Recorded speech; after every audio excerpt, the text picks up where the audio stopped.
बोधकथा. बऱ्याच काळापासून एक ऋषी यज्ञ करायचा प्रयत्न करीत होते, परंतु त्यांच्या यज्ञाला काही यश येत नव्हते. एकदा त्यांच्या आश्रमाजवळून राजा विक्रमादित्य चालले होते. त्यांनी त्या ऋषीची ही उदासी पाहिली आणि म्हणाले, ऋषीवर, तुम्ही असे उदास का? माझ्या राज्यात तुम्हाला काही त्रास होतो आहे का? माझ्या राज्यातील कोणी उदास निराश राहिलेले मला योग्य वाटत नाही. त्यावर ऋषी म्हणाले, महाराज, मी बऱ्याच काळापासून यज्ञाचा प्रयत्न करीत आहे, पण जसा अग्नी मला अपेक्षित आहे तसा तो माझ्या यज्ञातून प्रकट होत नाही.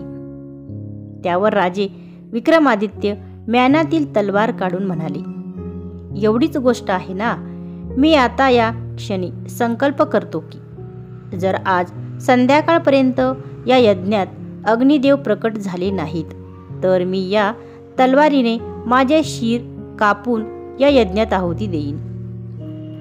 यानंतर राजाने काही आहुत्या दिल्या व काही वेळातच त्या यज्ञात अग्निदेव प्रकट झाले. अग्निदेव राजांना म्हणाले, मी तुझ्यावर प्रसन्न आहे, वर माग.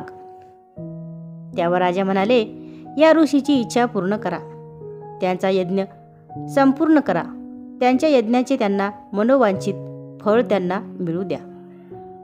यावर ऋषी म्हणाले, राजा, तुम्ही एकतर अग्नीस प्रसन्न करून घेतले, पण मीही खूप प्रयत्न केले होते की, पण आपण काही आहुत्या दिल्या आणि अग्नीस प्रकट कसे काय केले? यावर राजा काही बोलण्याआधीच अग्निदेवने उत्तर दिले, ऋषीवर, राजाने जे काही केले त्यात त्यांचा स्वतःचा काहीच हेतू नव्हता आणि त्यांचे कार्य हे दृढ निश्चयाने आणि ध्यासपूर्वक केले होते. त्यामुळे ते कार्य सफल झाले, म्हणून मी त्वरित प्रकट झालो. तात्पर्य, संकल्पपूर्वक केले जाणारे कोणतेही काम अपेक्षित उद्दिष्ट साध्य करते.